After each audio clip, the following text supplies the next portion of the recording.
everybody. Welcome back to Reaper Pro Tips, the slightly late Friday edition with me, your host, Anne, disembodied hands, Quindy, devoted servitors, Justin and John, and a clicky paw. Clicky paws, you want to come up? Okay, and Kiki. Kiki says hello. She says, I'm on meds now. I let Mama sleep to 7 instead of 6. And yeah, who's on the meds? Oh, you're on the goop, aren't you? Yes, you are. Anyway, Kiki being a good girl today. Yeah, good girl. Good girl, Keekers. Good girl. All right, go settle. Okay? Can you? No bites. Go settle. Good girl. I think I'm going to leave the door open just in case she needs me. As usual, she might have to rush out. Her poops are a little better, but yeah, we're not out of the woods yet. We're just on antibiotics now, so that makes everything worse. But yes, there is our Kiki dose of the day. Oh, we're almost done with this model. If you totally allow them to just sit until they settle out, silver tongue, it could be anywhere from 5 to 10 years. I really feel like you start seeing the most separation after 5 years, probably possibly even well. I haven't tested that. The thing I have tested is just that, you know, if you shake them every year or two, like thoroughly, you can keep them going for over 15 years. So, you know, and you probably indefinitely if you add a little bit of water every 3 to 5 years as well, which I've mentioned before. Those are the two things. But if you've only let them sit, they take a lot longer than, say, Vallejo to settle out because our resin is lighter weight. But we never tested it. So, yeah. I mean, and there's a difference, though, Silver Tongue, between top separated and absolutely resin plug, right? Yeah. Yeah, because, you know, a paint can settle out and still be remixable, right? It can still be kind of gooey stuff on the bottom. You can remix that. You can bring that paint back. It's not awesome, but yeah. But if it's turned into kind of a plug, it's dead.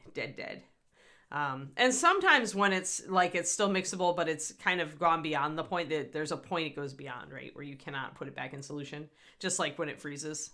So yeah, I mean, bottom line is if you can shake them really hard and hear the rattle from the agitator, you're probably fine. But yeah, it would take a long time. A long time. No problem. Yeah. If we ever have anybody find out the answer to that, how long can you let Reaper paint sit and still have it be functional? Somebody should let me know. Oh, let's see here. I need yellow. Hello, lantern yellow. Hello, magenta. Hello, rogue shadow, and hello, white. So we're going to remix our gray and we're going to do the mace.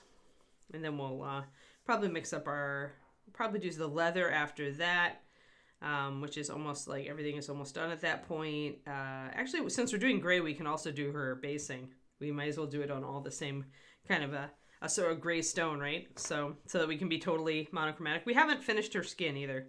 So I need to figure out how I'm going to do that. So yeah, all right. So that's what we're going to do today.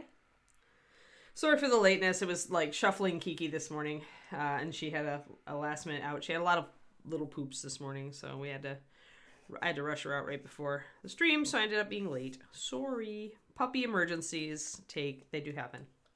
They don't happen very frequently, but they happen.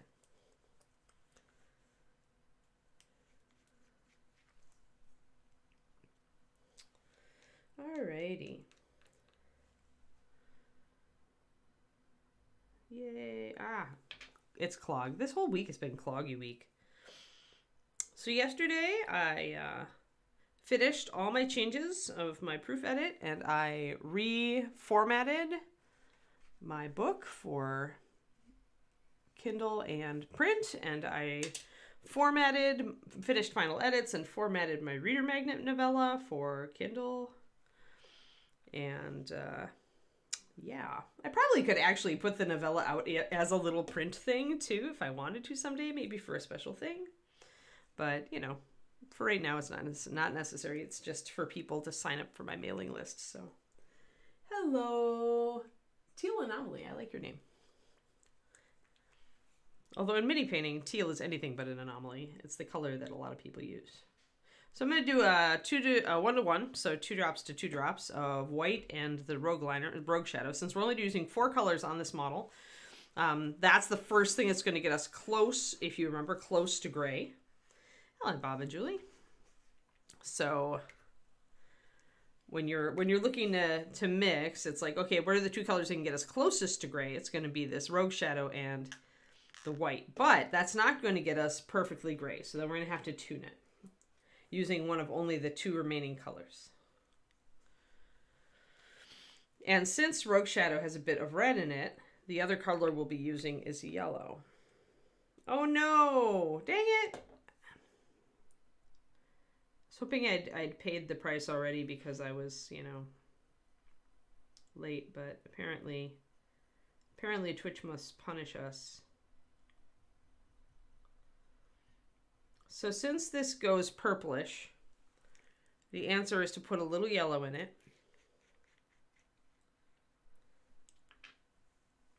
Because you always want to add the complement when you want to move away. If you're mixing a neutral or a gray and you notice that you've got a shift toward a color you don't want, the answer is to grab the complementary color of that color and add that in. So we are going to add a little bit of yellow.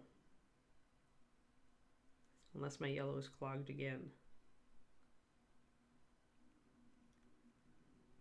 Seriously, cloggy. I don't know what is up lately. Yeah, sorry about the immense amounts of twitchy lately, guys. Not a lot we can do about it, sadly.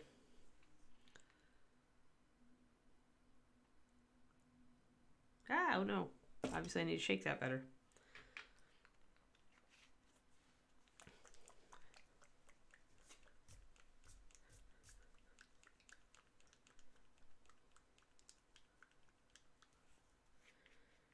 Yeah, I'm working through my to-do list. Now I have to make sure that my mailing list is set up right. So that's this afternoon's endeavor. So just a little bit of yellow at a time to kind of tune it away from purple. Because it doesn't take very much. It's only a tiny bit. But it'll turn it toward kind of a warm concrete kind of gray. We're getting there. That's about right. And that's as close as to a true neutral gray as we're going to get. Teal Anomaly ages ago. I picked up my first, when I was I think 8 or 9, I had models that I just used depth testers and Amazon. But I think it was when I was 9 and I discovered Dungeons and Dragons that I got my first set of actual miniatures. And I painted them with acrylics, but I didn't like the results. Even as a 9-year-old, I understood that my results were not what I wanted. So I just messed around with a lot of other arts and miniatures in the time between that point and where I went off to college. When I went to college, it was in Madison, Wisconsin, and it was we had a real good game store just down off the campus. So that was when I started really going back to painting miniatures.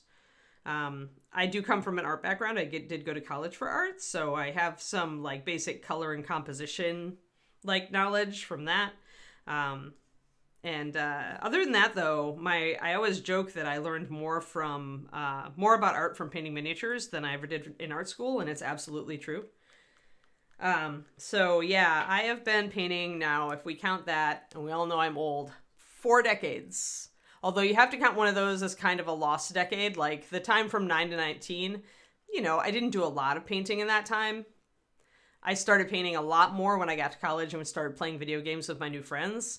Started playing RPG games with my new friends, not video games. And then after that, I started working in a game store. So I was painting minis for Warhammer. And then I got a lot better, a lot faster because I was trying different things and I was painting a lot of models. And then at some point, I got good enough that I started selling my minis on consignment at the game store. And from there, I transitioned to eBay. And from there, I made enough money to quit my real job, move to the East Coast, start working for Games Workshop and painting for full time. And from there, after I broke up with the guy I was dating and moved back with my folks in Wisconsin, I got hired onto Reaper Miniatures and worked full-time for them for 17 years as their staff painter and paint line designer. So Reaper Master Series paint is my baby. I made it. I mixed almost every batch from the ground up for 15 years. So my painting journey is very different from many other people's. I've worked for multiple miniatures companies, and although I did not work for Games Workshop in a painting capacity, but I did work for Reaper, and I did freelance work for Dark Sword Miniatures and Crocodile Games on my way up. So, it's around, Lizana. I think I actually did it on a stream.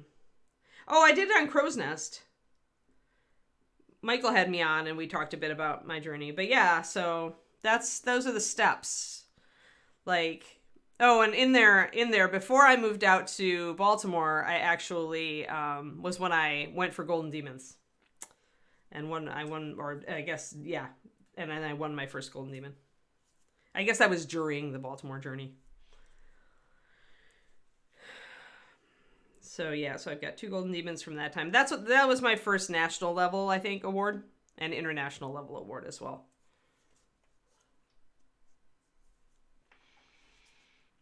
So yeah, pretty much what started out just as a hobby turned into a small income stream, and I have this habit of turning my hobbies into income streams anyway. So then it turned into a real job. I've always kind of wanted to go my own road anyway. So working for Reaper, which is very much, Reaper is very much like family. I'm going to keep that consistency, I think. I'm going to keep Rogue Shadow at about a 1 to 4 for my shadows. There we go. Thanks, Quindy. Yeah. So I've gone very much into the professional direction when it comes to mini painting. And now I am a full-time, I will add that after my divorce from my first marriage, I met David, my current husband, and moved out here during the pandemic. So I moved away from Reaper. So I only am part-time with Reaper now. That's what I do on this stream. But I am full-time creator. So I live on my Patreon and stuff. Patreon, Reaper, a little bit of coaching. Every once in a while I sell a mini, that kind of thing. So that is, I went through a burnout phase, and I think that, Teal Anomaly, I think that, most people, or many people who do this, end up going through a burnout phase, and the key is to figure out how you come out on the other side.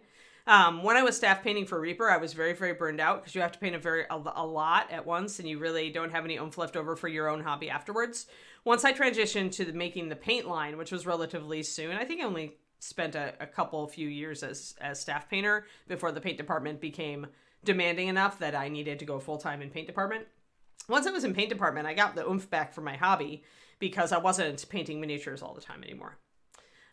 So now is about perfect because the Patreon, I'm doing like tutorials, PDFs, videos, but it's not like painting a whole figure. And when it is, it's my paint along. So I'm just doing 20-minute lessons every month. And so I have time in the evenings, since my husband is also an award-winning miniature painter. I have time to work on stuff like Anubis. So he's a project that I've been working on lately. So yeah. So I still paint my own stuff. I'd say that I don't paint like as much as I used to. Instead, I just paint when I feel like it, which is the ideal, right? It's what you want as a hobby. So yeah, I'm one of those people who actually weathered making my hobby a job and then came out the other side and was able to reclaim my hobby. So, but yeah, I do my own stream also on, I forgot to say, I also Twitch and I do YouTube. I do my own stream on Saturdays, and I've been working on Anubis and a Limbo Priestess also. Depending on my mood, I'll work on either this model or the Anubis. They're both getting close.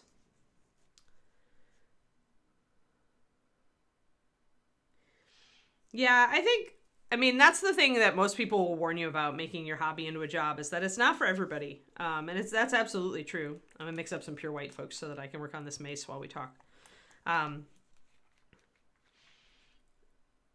and it depends, like, it doesn't even depend on how much you really love your hobby, but how determined you are, like how mentally flexible you are. Like for me, what I learned is that I needed to set up a separate area for work miniatures and a separate area for just my miniatures. So I have my desk here in my office where I do all my creative work stuff. And then David and I have our hobby room, which is the room just to the left of me here.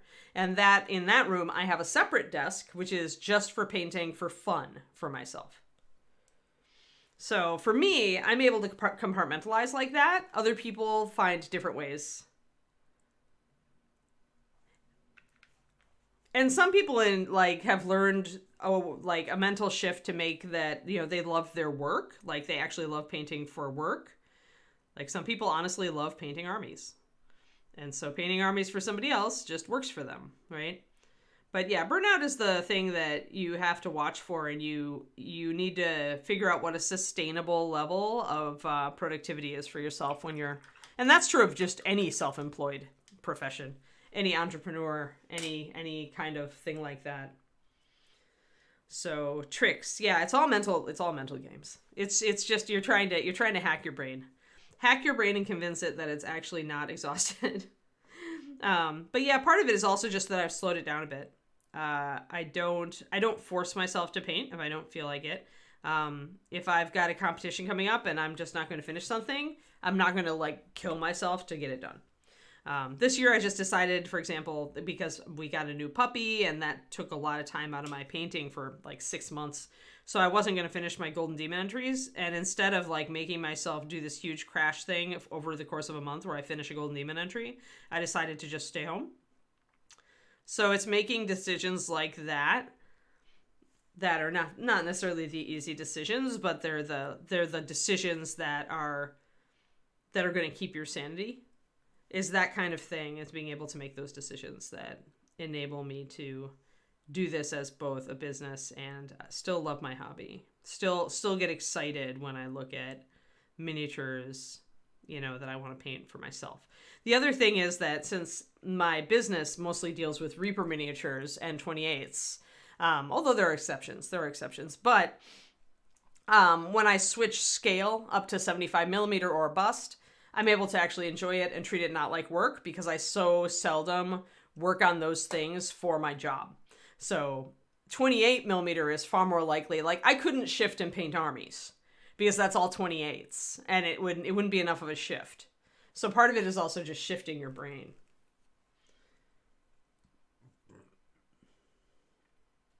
NMM is a conceptual technique, so really it's about learning how light works, right? So it's an interesting thing because all those things like OSL and NMM are about thinking about how light moves or reflects or shines on stuff. And so it's not the same as trying to do a technique that's just based in pure mechanical skill. It's figuring out how things work. So that's why NMM tends to be very difficult for many people. Here on this mace, so many of these surfaces are very small. It's just these small cutouts on the Gothic mace. So I'm able to simplify a lot of NMM here. Although we did do the full deal on the bronze armor. Yeah. Big stuff lets you...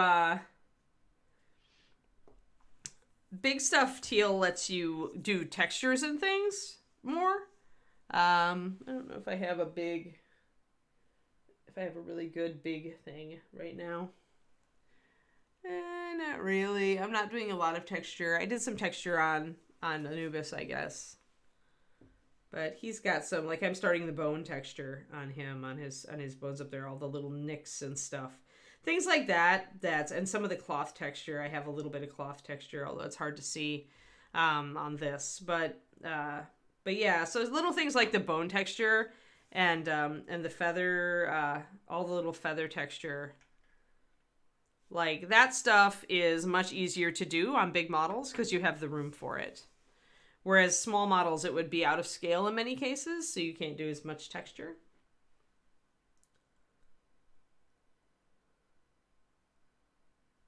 No, I'm not attracted to small scales. Anything smaller than, like, True 25 is the smallest thing I've ever painted, and that's just because when I started painting, True 25 was where it was at. And the Lord of the Rings models that GW put out were True 25. But I don't like small models. That's why my Patreon is called Painting Big, and my YouTube and my everything, is that I love big minis. I like big scale.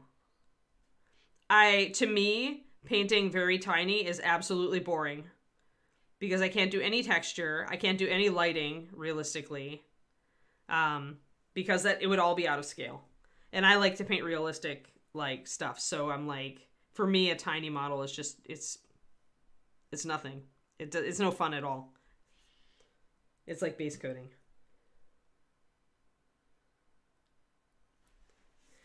I mean, practicing texture is fine, and you can do. We did a Knoll a while ago. I kept him instead of sending him to Reaper because I like him. But we did the cloth texture on that. We did a little fur texture, very tiny bit of fur texture. We did the metals, dings and kind of rust stuff and texture on the metals. We did tiny texture on the bandolier. The leather here has tiny texture, more fur texture. So the purpose of the Knoll was to show how much texture you could really get on a 28 millimeter. But anything more than this is not really of use. And to be honest, much of this texture is out of scale. It looks cool because we all love to see that kind of fine detailing on a 28. But honestly, if you were looking at a Knoll across a parking lot, well, one, you better be running the other direction. And two, you wouldn't notice cloth texture for sure if he was that size standing across, a space from you. So, yeah, I mean, it looks good. And if you're trying to sell your work, then, or win competitions, it will get eyes on you for sure. Is it realistic? Not at all. But, a lot of people these days don't go for realism. So it depends on what your aiming goal is. I love seeing how realistic I can be sometimes. In a world where so many people go highly stylized because it has pop and it looks good on miniatures, I like to go realistic. Yeah, Shadow Raven, the puppy is, she's a little tired today. It's probably the antibiotics. But we're hoping that she'll be getting better. Everything was clear, like she doesn't have any parasites or anything. Her blood work came back and all that. So the best guess was either bacterial or she ate something and it's irritating her bowel. So we are medicating for the possibility of it being bacterial. And if she doesn't get better within 2 days, then I'm going to take her in again and we'll do an x-ray to make sure there's nothing caught in her bowel. It's always hard when your pupper is sick. Oh, there we go. The Knoll Pirate video started it in that stream. Quindy is so useful. Yeah, so Teal, I've done over 500 of these shows, and we've painted dozens of figures, and they're all up on Reaper's YouTube. So, like I always tell people, if you want targeted lessons, like from me, then it's the Patreon. But if you just want to watch me paint and learn some stuff, then there's all sorts of free up on the Reaper YouTube. You just have to like wade through all of our like chat and stuff when we do that. Plus, sometimes we get totally derailed. Like we got derailed by paint chemistry the other day, I think. Oh, okay, so yeah. Yeah, I've been painting forever, and I'm still learning stuff, which is awesome. Although these days, it's less that I learn how to do a technique, and much more that I try out somebody else's style to see if it's something that I like to do, that I would like to integrate. Because evolving as an artist is important to me, so I like to push it every once in a while. Yeah, it's really good. It helps pass the time, right? And you get to, it's like being at Paint Club. You can chat with the streamer. It's a good motivator.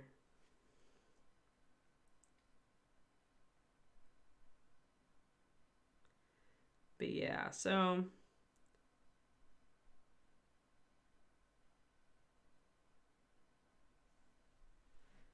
there we go. We'll just pick those out. So I'm doing a very simple, very stylized NMM on this mace because it's got all these little tiny flanges, which would make it very hard to actually highlight and shade realistically. It's just too tiny.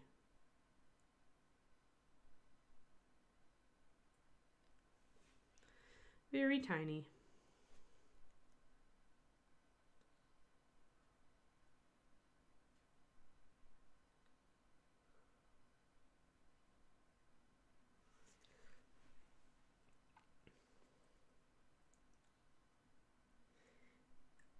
I did not paint the male hair folk. I painted the female hair folk. I didn't like the boy as much, so I didn't paint it. So if Rask is the boy, then no.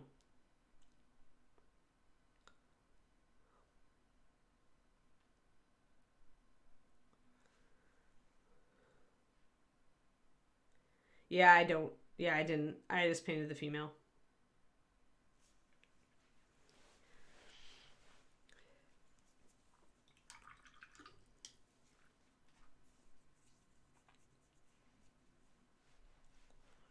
She's a nice simple figure, but she's pretty. I did some fur texture on her too, and I used realistic hair coloration, as in rabbit.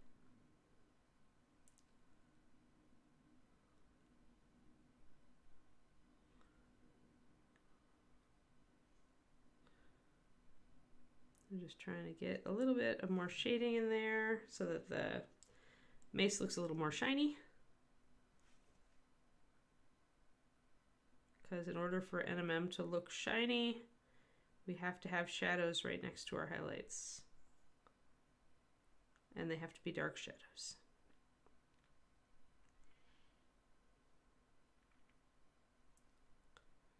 So we are popping shadows in.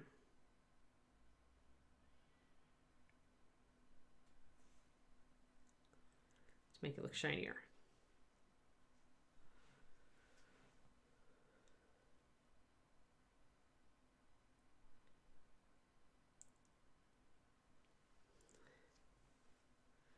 Oh yeah, I'm sure there are people painting small stuff. It's just that I just don't enjoy it. Never have. Like, I think I tried a 15 once because War Master was out, and I liked the Griffin Rider. But even that was a big, right? It was a Griffin, so it was a monster, so it was bigger.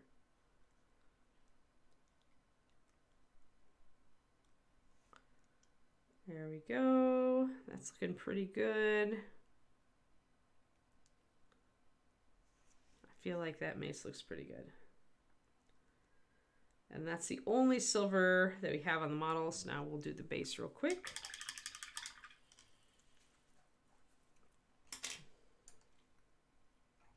We'll switch to our Reaper brush. Reaper 0 is a little bit bigger.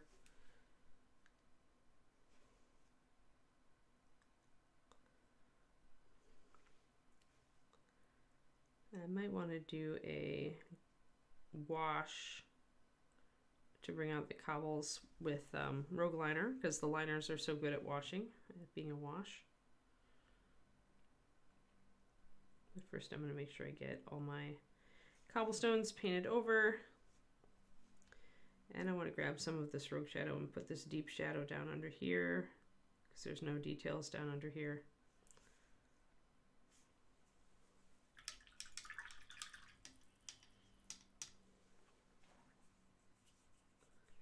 Right, exactly. Yeah, I mean, it's easier to do a little mini diorama, right? But you can't get any real expression on the models. So you could do like an action or historic scene with them very easily. But yeah, it's just not my thing. It's not my thing. Give me the big stuff. Give me the foot tall statues. And the busts. It's good stuff. Then I get excited about all the stuff I can do. I missed a section back there.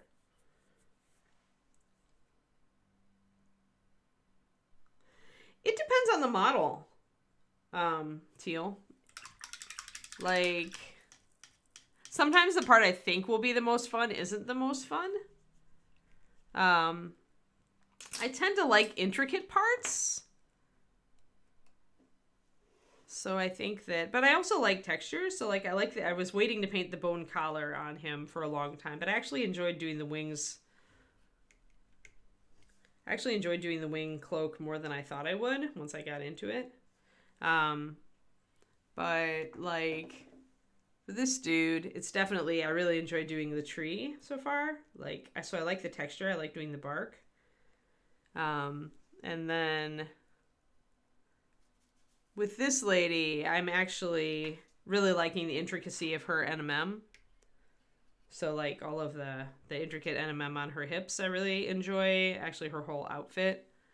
And then she's got a staff that I just haven't started on yet, but it'll be non-metallic metal bronze. So sometimes weapons are a pain in the butt. Like Anubis's weapon is like cool, but it's just big and I'm not enjoying it as much. But yeah, so for me it varies by the model. Like I usually will know. I do like doing faces. But I'll usually know when I look at a model, like, what's my favorite part. Like, I guess I've got Noli over here, too. I haven't worked on her in months. But, like, I really loved doing her fur texture. Her fur texture was awesome. So, she was dead. The fur texture and the spots were definitely the part I like. I love painting animals, so I like doing fur a lot. Let's see here. Let's get the rest of this blocked in. Ah, that gray went very dark there after I put that glaze on it, so I'm going to bring that back up.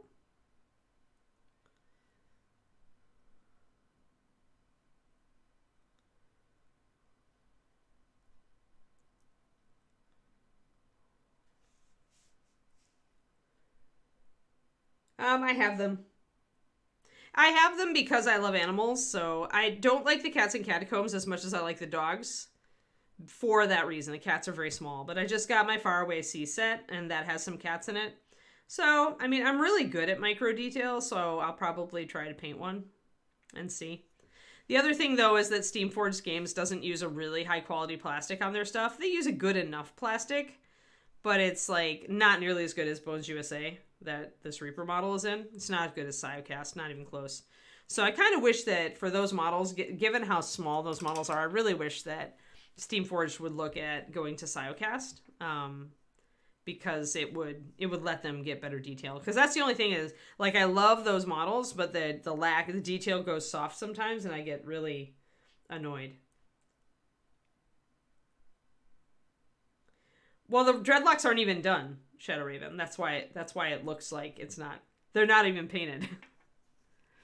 You can't make a judgment call on what you feel or don't feel based on the undone model, because all I've done is like base coat it and white in the where the gold and colors go, and then this is just base coat as well. So never judge a model unless you're certain it's done. It's just a lot of hair. And I was just like, I'm going to sit down.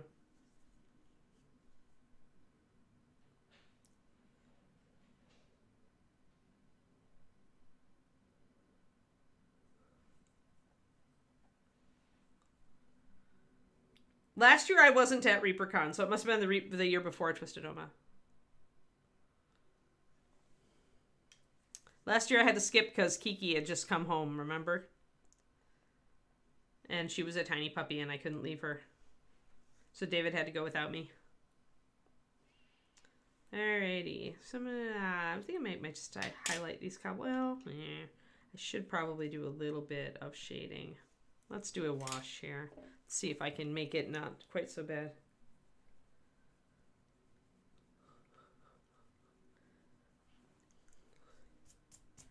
Yeah, and you know, it happens. I throw out models sometimes if I don't feel like finishing them.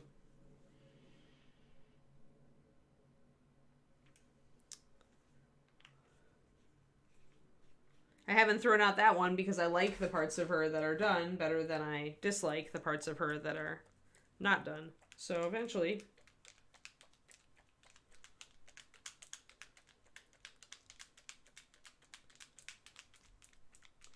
Sorry, Eric, like, if I felt like that was a judgment call, I didn't mean that. I shouldn't have thought that you were making a judgment call, Shadow. I still get a little defensive about it because it's, I used to be really defensive about it because I felt like it was wrong that I was not finishing things. Like, I get a lot of oomph from finishing stuff.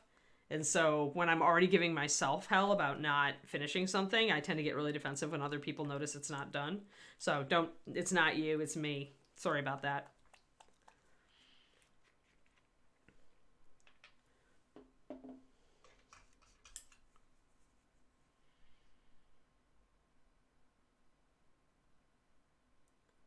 Yeah, is it done, Derek?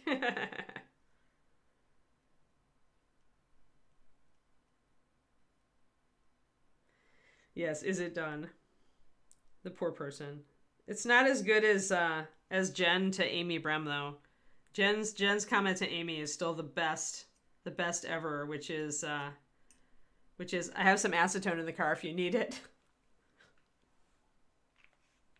It was because part of the mini was rough and she thought maybe Amy would want to strip it, but still it came across like so bad. So bad. Yeah, rip for sure.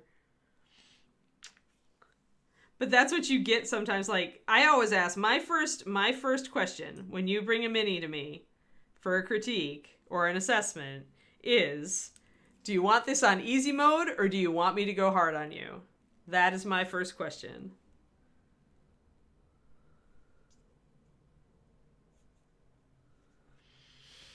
Because I need to know if you want a real critique or if you just want me to tell you what you're doing right and tell you maybe one thing that maybe you could work on. Like, it's a very different critique mode.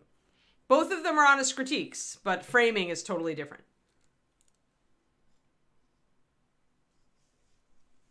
All right, so I mixed a wash with 1 drop of Rogue Shadow and a little bit of white, adding a little bit of white into this.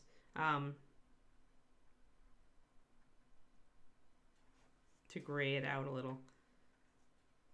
And then 4 drops of, there we go. Might be a little bit too much. 4 drops of sealer and 2 drops of water. Just trying to get to a good, like, shading gray.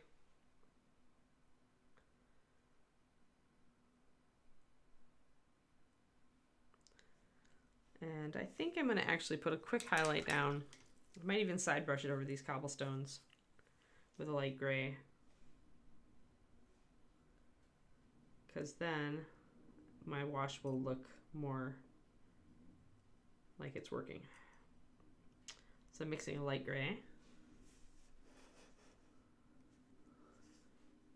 Oh no, Quindy. I mean, you can get better both ways. You can get better both ways. And I mean, understand that, like, it's just your brain, right? Like, some people really need the easy mode because otherwise they're so self-critical that the hard mode will just make them stop painting. And some people really need the hard mode because they are frustrated with their lack of progress and they don't care how harsh it is. They want to hear it.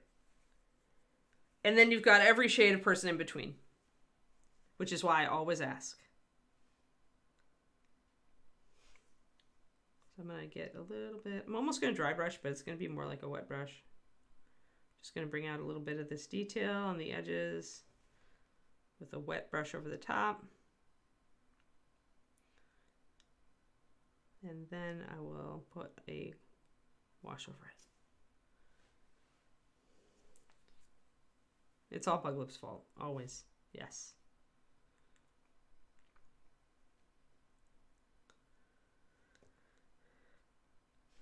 But I mean, you either way, you've got to take the whole, hey, this is a thing you could do, right? If I look at your work and say, okay, you're really neat, like you have good brush control, but your paint is too thick. You need to work on thinning your paint. Like that, if you take that critique and you run with it, it won't fix all your problems, but it'll help you with one thing, right? Whereas if I go hard mode, I'm going to be nitpicky. And it might give you a lot of things to change. And in the end, you might end up with a better miniature. But that's assuming you can take that critique and sort it out. So...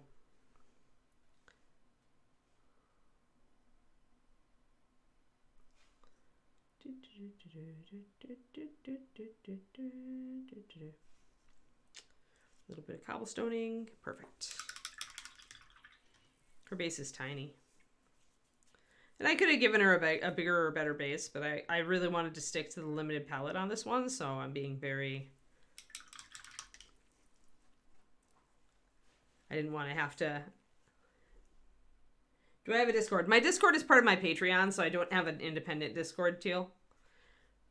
My Discord is more for my patrons, because I get on there and I give... If people want a critique or they want me to look at a model, I'll look at it, but usually I only have time to do that for my patrons, and even then it's like I have to squeeze out my time like a couple times a week to make sure I check it, because I've got so much else going on.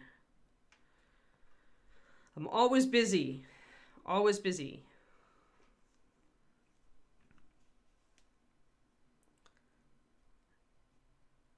My husband always knows how close I am to workaholic at any given moment, so he makes me play video games with him in the evening.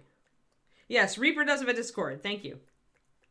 Yeah, if you were looking for critiques from me, then I just do the Discord as part of my Patreon, because it does take time. And I am a freelancer, so time is money. But yes, Reaper has an excellent Discord, and there are a lot of good people on there who can give you a lot of good feedback, if you're looking for that. Thanks, Quindy. All right, I'm going to just let that dry. In the meantime, we need to work on our brown, so let's get that figured out. So I want to mix an orange, a really bright orange, and then I want to add the rogue liner to it to mix our brown, and then I want to add some white and yellow to make highlights.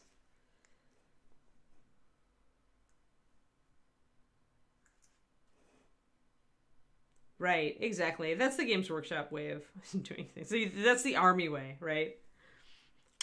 Yeah. Well, and some people think, and then people watch though, right? People watch because it's entertaining to watch somebody else get shredded. I'm not that kind of streamer. I never will be. I care more about whether people are actually learning, which some of those people don't. Born to annoy you, yes. Well, and it isn't even that. It's my livelihood, right? So I have to do it. Like, I can't, there's no way. Like, I wish I had time to spend on the Reaper Discord also giving critiques and answering questions, but I just don't, man.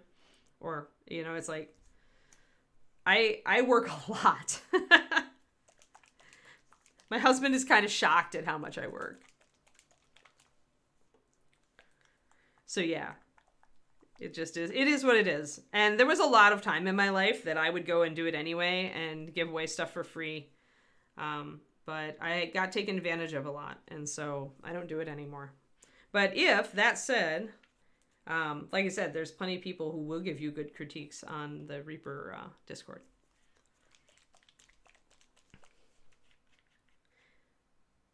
And if you really wanted me to critique something, to be honest...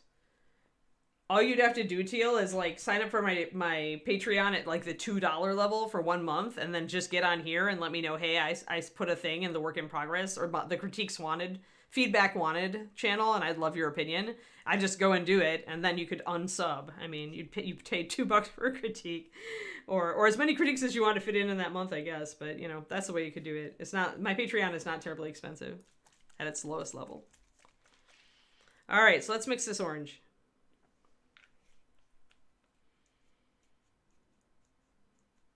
Yeah, I mean, I give away all of my stuff on here for free. That's the thing. It's like, I will feel bad. Like, part of me will feel bad. Part of me always thinks that I should help everybody no matter what. And I've had to be very hard on myself to essentially say, no, you actually can't help everybody for free. You actually have to do your own work, and it's important. So, Yeah. There's so much stuff. I mean, over 500 episodes of pro tips that I have given away. Plus, I have a free class online on the Reaper YouTube about thinning MSP paint. So if you use MSP, so I'm going to get this bright orange going on. And I'm going to add just a little bit of my Rogue Liner to it. Yeah, I know, but nice people do get taken advantage of. So I've had to read the Riot Act to myself a lot. Oh, okay, yeah. Yeah, if you use Reaper MSP, the $5 level is probably like the golden tier. Like that's what a lot of people do because I do a lot of like talking about specific colors and what they're about, how to use them. You know, I do some pigment, some paint chemistry. I do color theory, all that kind of thing. So, but yeah, you don't have to though. You don't have to. Never feel like you have to. There are plenty of people out there who will give you critiques. And honestly, a lot of them are good enough to probably nail the same kind of critique I would give you. So it's never a necessity. Don't FOMO. Don't FOMO. Because so many times that's it, right? We think we're missing out because we're like, oh, I could get this thing that I think I want. When in reality, there's probably a way for us to get that thing in a different way. Or close to it. So I never want anybody signing up because of FOMO. I just, if you think that it will be of value to you, then awesome. We all have lots of demands on our time and money, and I will not take it personally if somebody doesn't want to sign up for my thing. All right, gonna put a water in there. So I've mixed a couple of browns here. The first one is very close to the brown we used initially, and then I mixed this orange-brown highlight. I'm gonna see how that's gonna work as a highlight. I may need to make it a little more orange. I dimmed it out a little bit, but I'm kind of regretting that at this point, so maybe I'll put just a tiny bit more magenta and... Oh, we hit 666 videos as of this morning? Yay! Yeah, you use Chimera. I use a lot of Chimera now. I've started using Chimera now because I got the 2 basic sets. That said, I always mix them with MSP because I prefer MSP's adhesion and consistency. So I'll mix them in for a little bit of extra coverage and pigment pop. But same with the Scale Color Artist. I use a lot. Actually, I use these more than I use the Chimeras. I just find that I like the way that MSP interacts with the Scale Color Artist and the Chimera colors. So actually, this was made, I think, with Chimera colors. Yeah, this guy was done. Mr. The Froggy Dude, the Druid. He's being painted with Chimera. He's my Chimera test piece. Because I just got them, only 2 months ago, I think. I had held off because I had tried them when they first came out and they didn't speak to me, so I just held off. But then again, I also know where all the pure pigment colors are in MSP, so... And if you're on my Patreon, so do you. Because I've done PDFs about it. But yeah, I like the Chimera stuff.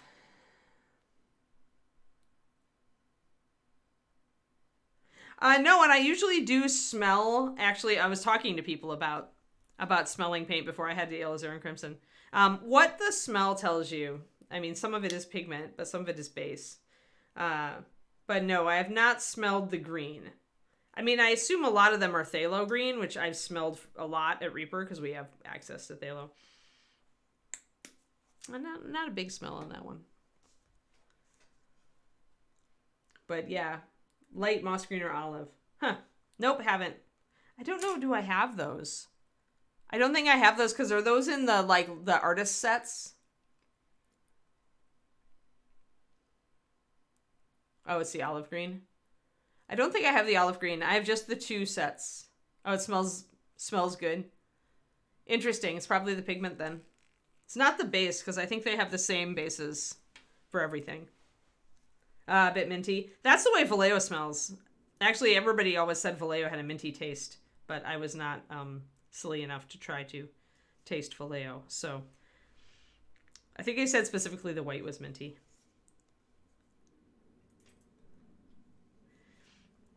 It is really just a matter of time before paint companies start to put fragrance in their paints.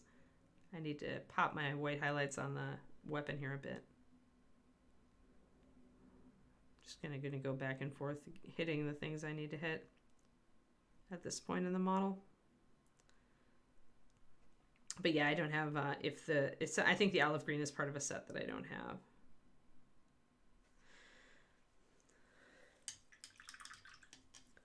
Yeah, people always joked that they were going to get flavored mini paints at some point, and I was firmly against such a thing.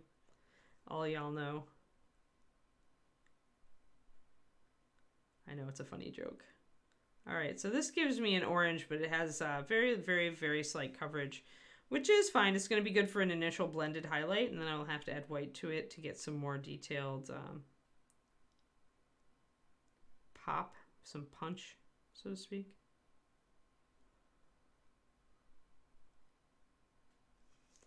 So I am going to grab this and add a little white, just a tiny bit.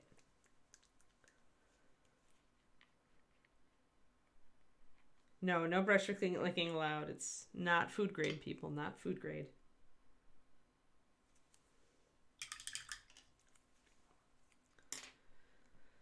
Very bad for you. Do not eat your paint. Do not brush lick. This is my mixing brush, and that's why it looks so atrocious, by the way.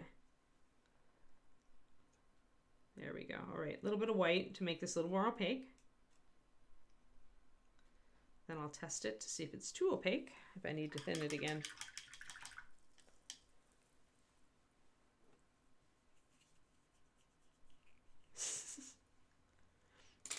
You've put it on the internet, so now it is out there, random user.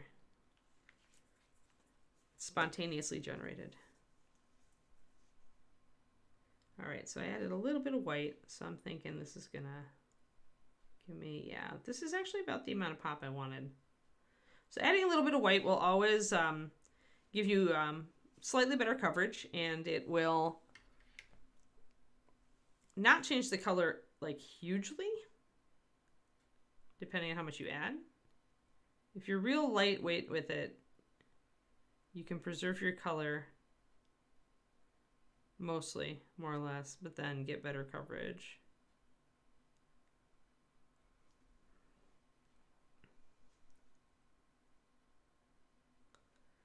I needed more orange back here.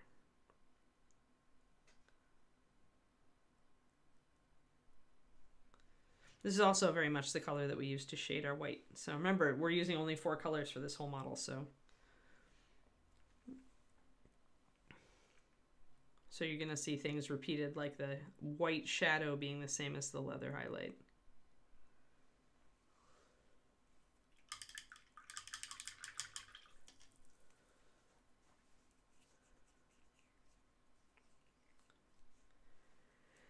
Yes. Yeah, we've all killed enough brain cells, I'm sure. Chemical exposure. Bad movies. Bad movies totally steal brain cells.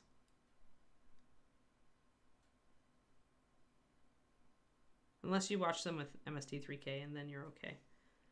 They inoculate you.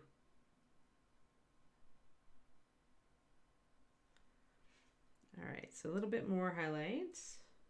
Yep.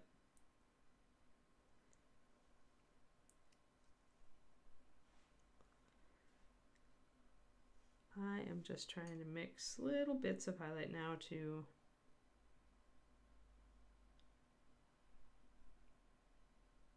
bring out detail.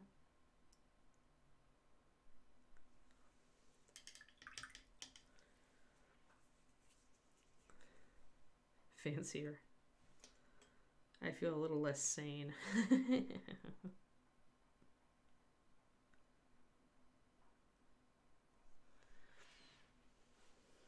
So we can see the highlights coming up on that leather compared to the glove next to it.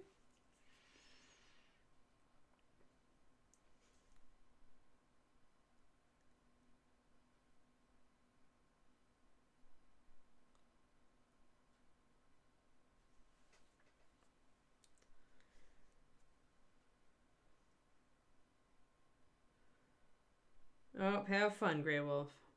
Hope your meeting is not a go on forever meeting, but a short Friday meeting.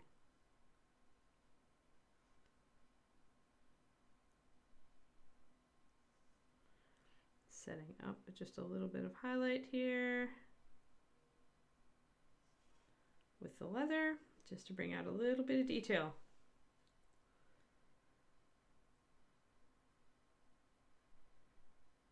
Nope. Reaper paints should have a different code. There's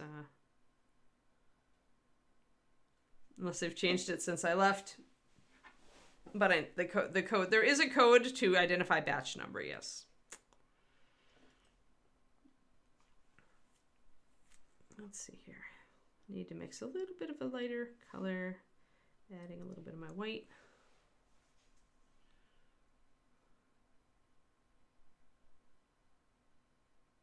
Any kids watching this, this is purely a joke. Do not go out and taste your paint, please. I don't need you getting growing 3 heads or something. It is toxic. It is not. It is non-toxic. It's not the same as food grade. Actually, I will ask that we stop talking about this because I'm serious about it.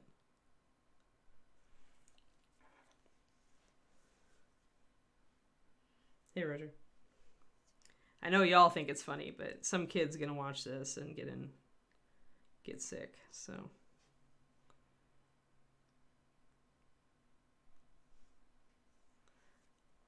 that was always a concern for me.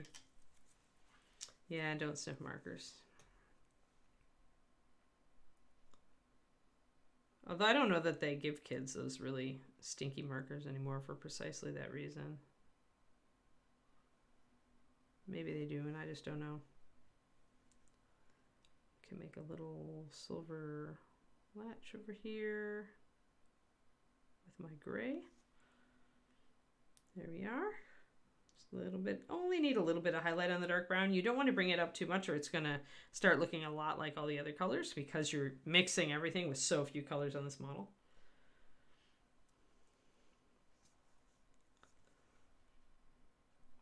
So you got to be careful to keep your darks darker even when you're highlighting.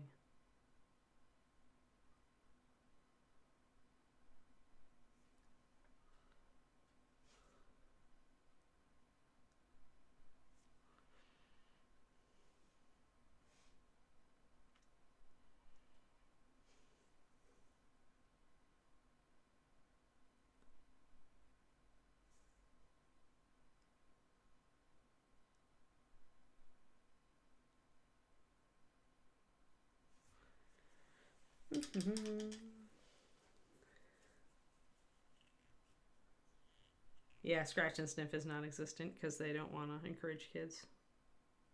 Yep.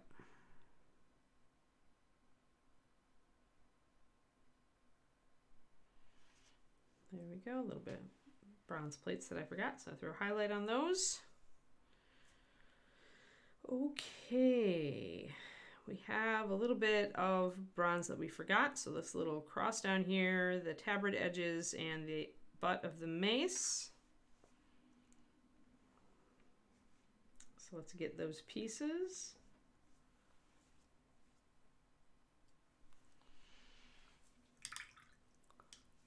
Either that or they just decided that it was a really bad idea.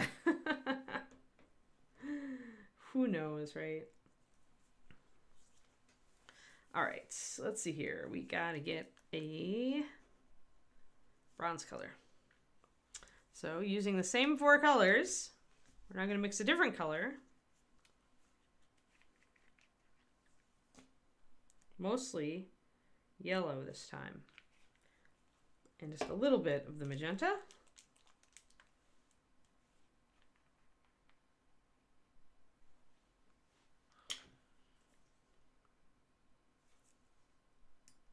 And then a little bit of our rogue shadow.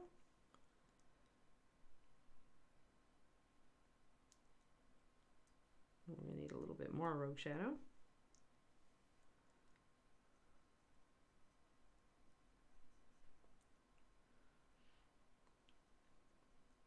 Getting there. A little bit more. And we'll need a little bit more magenta.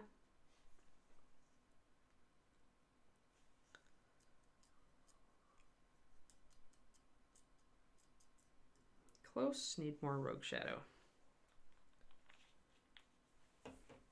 So remember what we did to get this bronze color is we're mixing our near black with yellow, which gives us kind of a greenish brown. And then you add a little bit of magenta once you have the level of light or dark that you want. You add a little bit of magenta, again, because it's a greenish brown, but we want it to be a bronzy brown. So we add its complement, which is red, and our red is magenta. So that's how you shift that.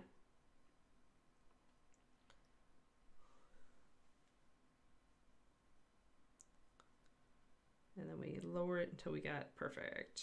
That looks good. What I'm aiming for something is for something close to rich leather or NMM gold shadow, which are usually my colors for bronze. You can see that's a little bit too green, so I will grab just a little bit more magenta.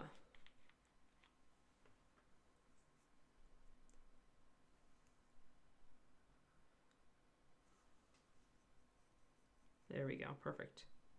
There's our bronze. So you can see how we can mix a lot of different colors just from these four. Three of them are essentially pure pigment colors. Pure white, clear magenta, and lantern yellow are all essentially the Reaper equivalent of the Chimera colors. The lantern yellow is an orange phase yellow, a warm yellow. And then the rogue shadow is a near black with some red in it. So we've chosen an off black, which is both helping us with some things and making some things a little different.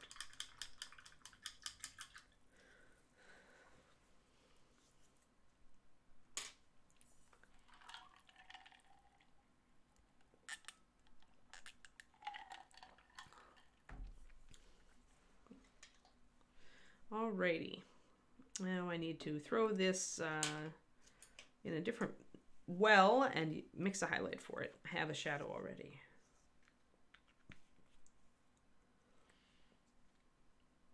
Sniff your coffee till it gets cold and then pour it out. Oh, lordy.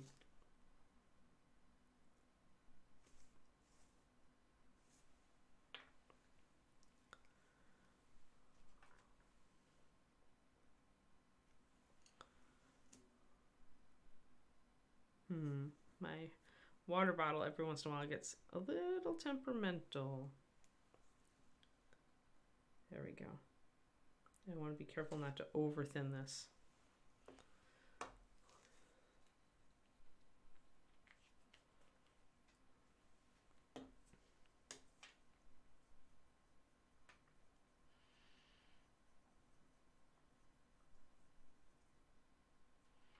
All right, now we're going to add some white, maybe a little bit of yellow.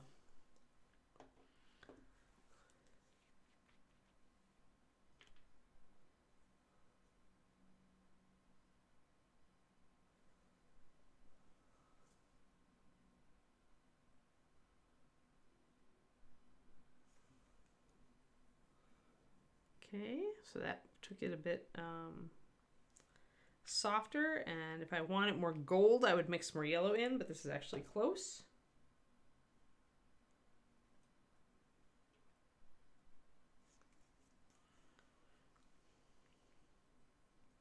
I think I'm going to keep this because it's pretty much the color we used to highlight the bronze armor. We didn't, because we wanted bronze, we didn't go too yellow with it. It would have pushed it too close to the cloth. So you watered your office plant with it, and did your office plant get hyper?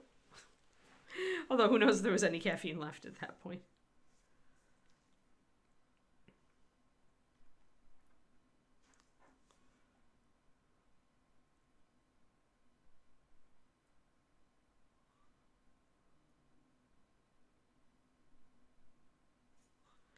I'm actually going to take some white and hit the tiny little rivets on this.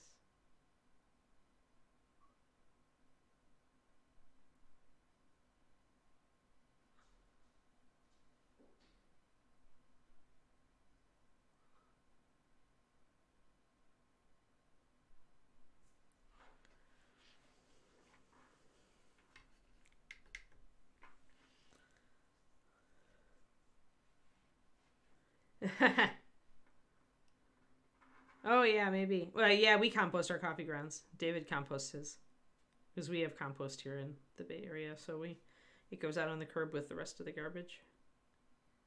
And then if you need compost, you go downtown and you get compost. It's kind of neat, actually. Never lived in a place that did composting like that before.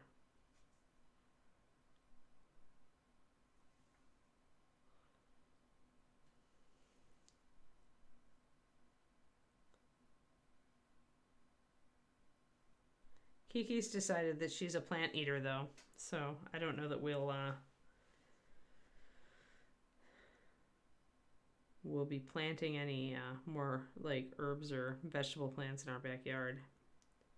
There was a tomato plant and she murdered it, but it was pretty much dead. But there was a bell pepper plant that was still surviving from the old owners, and she destroyed it last week. Like, she decided that it was her arch enemy and she pulled it up. She grabbed it by the stem and hauled it out of the ground so she could play with it.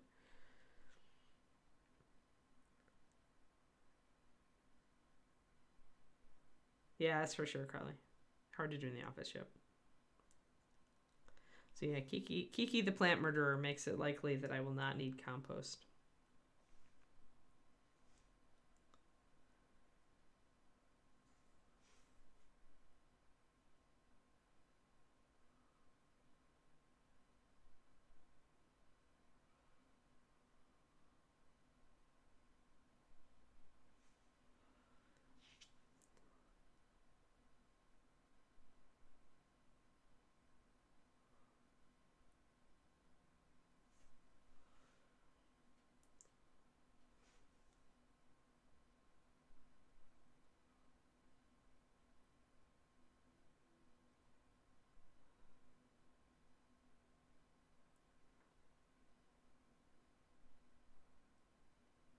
There we go, much better. So we got that little cross just highlighted up a bit.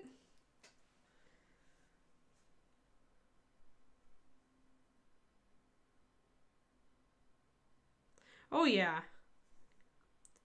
Kiki just really thinks sticks are her friend. Like, she loves sticks, and so she decided that that was just a stick stuck in the ground and she could pull it out. I mean, she was right. It's just sad. I was hoping to actually keep that pepper plant alive this year, but it was not to be.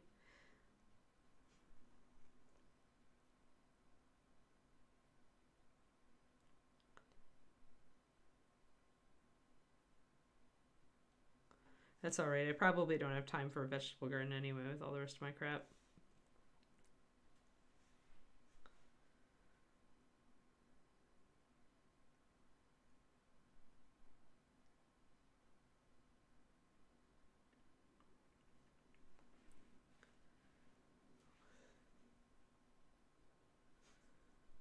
I don't want to chuck him out the door onto the lawn because it might encourage Kiki to start digging at the lawn again because it makes the lawn smell.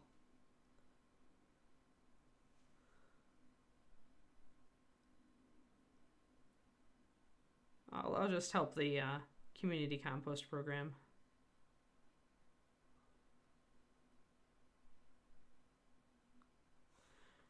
A little bit of shine there on the mace. Sticks are tree bones, exactly.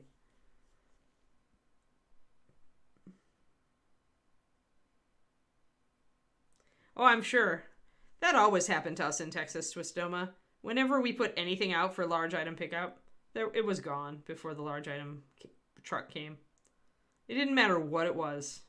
It didn't matter if it worked or not. It was gone.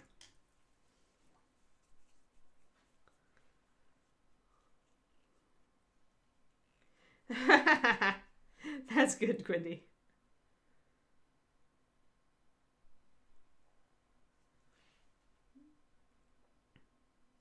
Yeah, I just always was highly amused. Like, as far as I could tell, like, the large item pickup people in Denton, like, never actually have to pick up anything. They just kind of drive by and they're like, yep, it's gone. They just leave.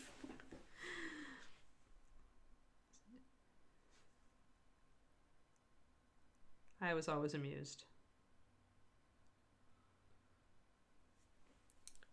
Here they don't have large item pickup. you call a junk company, or you have to. I think there are ways you can take it to the dump yourself, to the landfill. But I don't remember.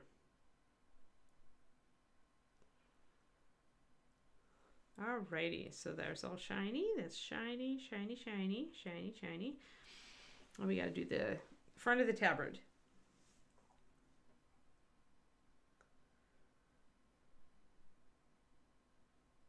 Yeah, Quindy, I got it. That's the way I used to be. Then I took up bonsai, and I learned the things I had to do to help me remember watering plants. Like, pretty much I had to make sure the plant was in my line of sight at all times. And I had to trigger myself into a habit of checking the plant using my to-do list. I still forget David's every once in a while. But I have to make it a habit. If I don't make it a habit, the plants don't live. That's why the only houseplants I have are my orchids, because they actually work best in an environment of benign neglect. Actually, one of them is trying to send up a flower stalk, so I probably need to put on my to-do list to fertilize it more often.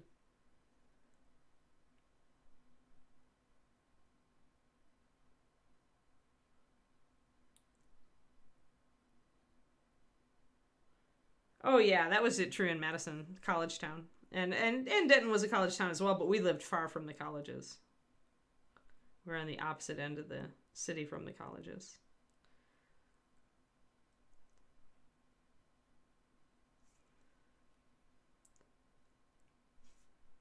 But yeah, move out day was the day everybody descended upon the college neighborhoods to like pirate stuff that college kids were throwing out because they were leaving.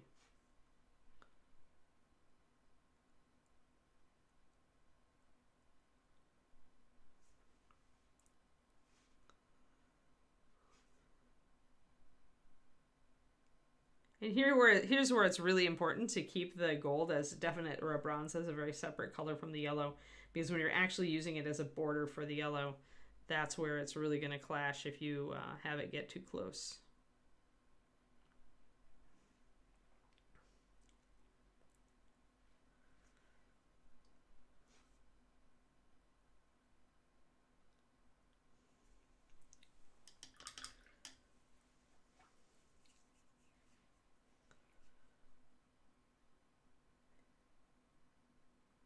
Yep, yeah. I've only tried the Phalaenopsis ones. I like them. I like the number of colors they come in. I've been eyeing the other ones that I can get at my local places, but I like my current ones enough, and they actually like me enough to rebloom for me every once in a while. As long as they're coming back to rebloom, then I'll keep them, and if they fail to rebloom, then they eventually go in the compost, and I get a new one. David, this is definitely a joke, because David bought me a Lego orchid, and then he claimed, because my rule was that if I ever had I have 4 orchids, and if I ever went without one actually being in bloom, that I could toss one and buy a new orchid. And so he decided that if he bought me a Lego orchid, that I would always have one that blooms, so I couldn't buy any new ones. It's kind of funny.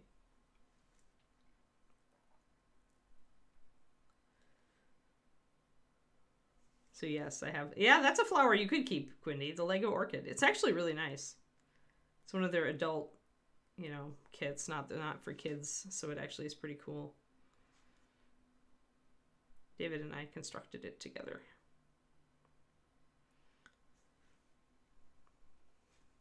We have the succulent garden that they do, the same set, the botanicals set, and the succulent garden is actually really cool.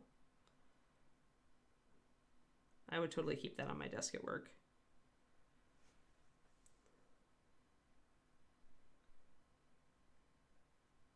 Yes, I did, Crowley.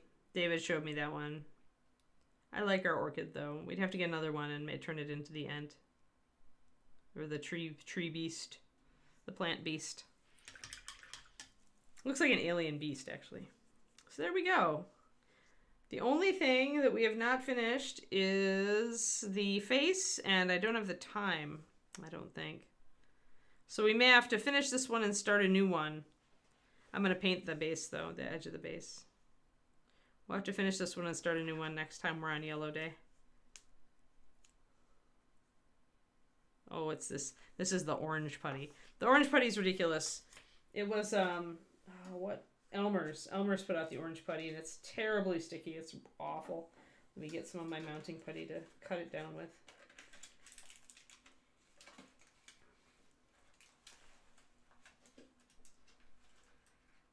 There we are.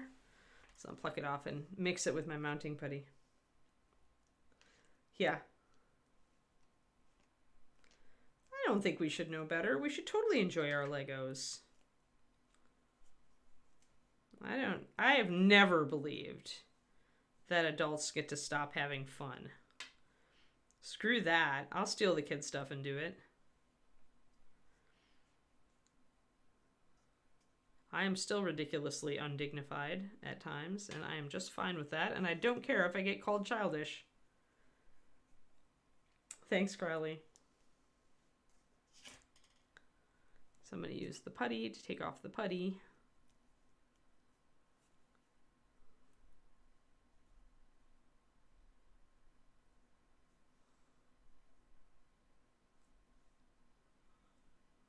There. And then I'm going to mix in this putty with my mounting putty so that it stops being so goopy. Okay. Yeah, I misunderstood.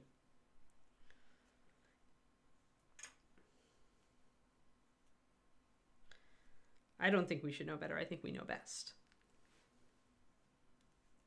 I mean, come on. I'm an adult. I'm making my living painting miniatures. I think you know which side of the line I stand on.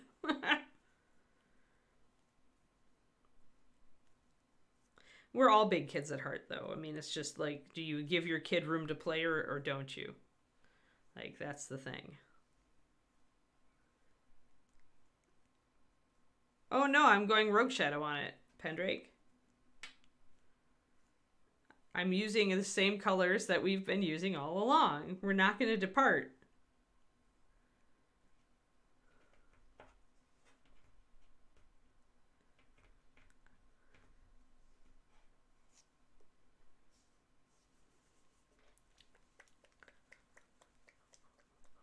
But yeah, this is close enough to black.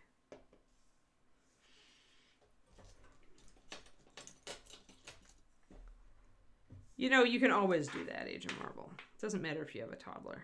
Don't let people, like, tell you what you should do or shouldn't. If you enjoy crap, enjoy it. I actually watched anime last night for the first time in years.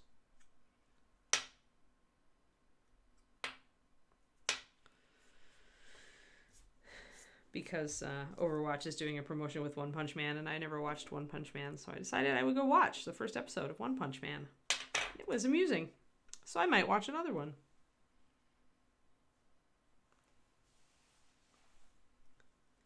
Oh, this is all, yeah, everything on this mini is 4 colors, that's it. 4 colors, nothing else. That's all we got. We are not painting anything on this model, putting anything on this model that is not from those 4 colors.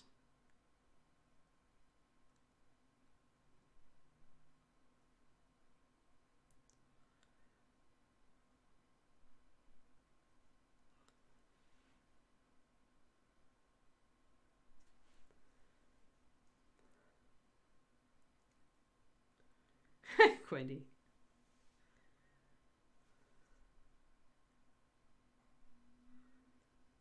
I used to watch anime when I had friends who watched anime.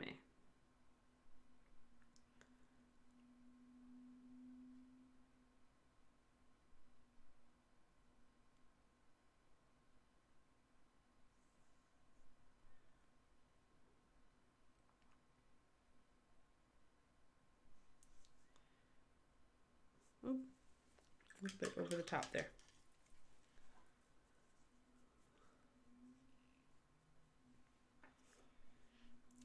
Quindy, I'm painting your waifu.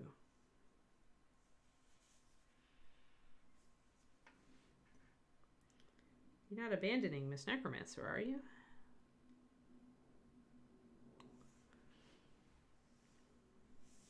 There we go. Let's get the bottom.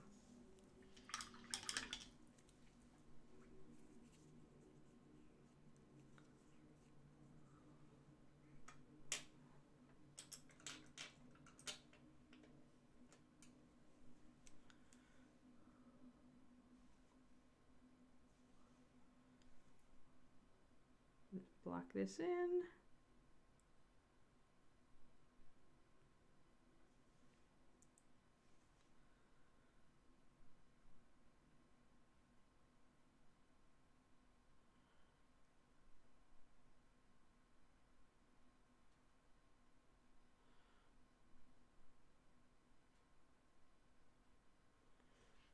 Alrighty.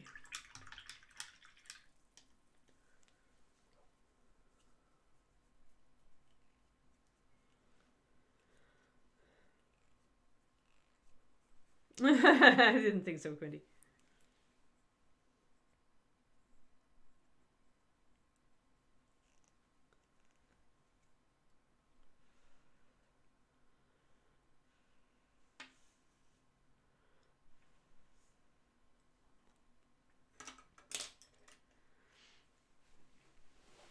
David watched the first episode after I told him I had watched it, and he was like, "It is really silly," and I'm like, "Well, yeah."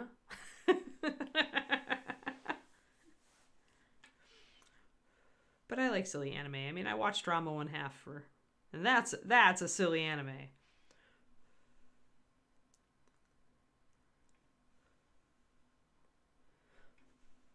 But sometimes I enjoy silly anime.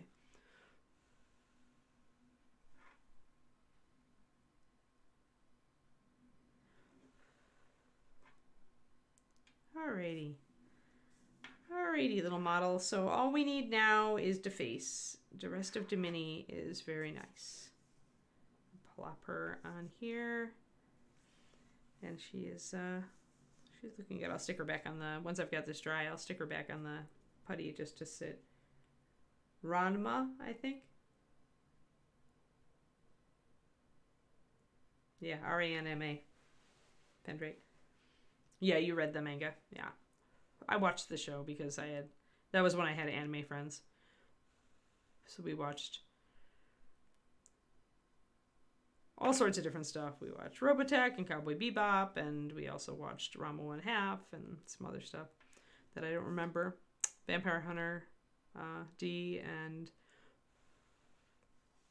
some other stuff.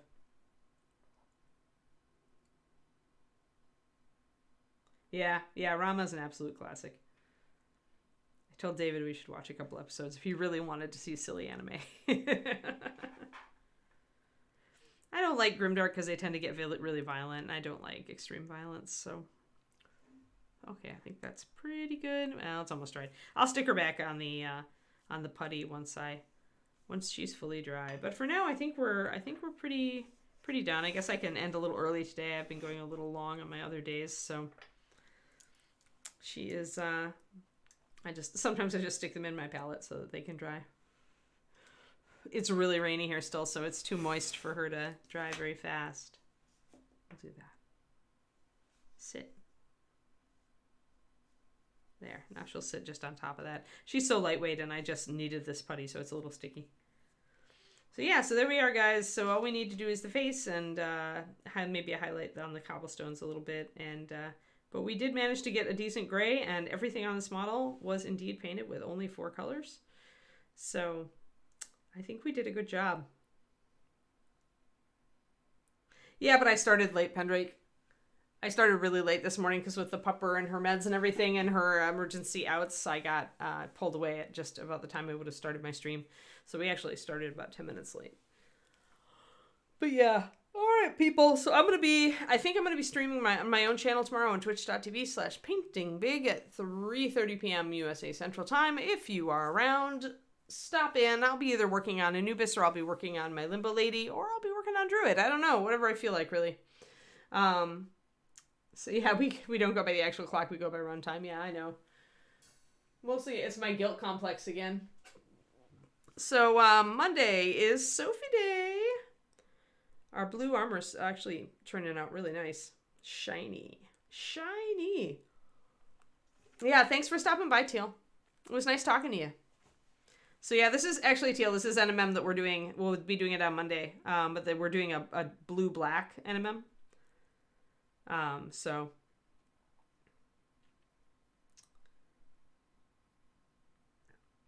yeah, there we go.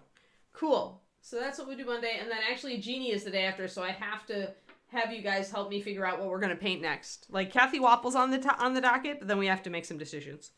So next time. So, all right. Thank you, everybody.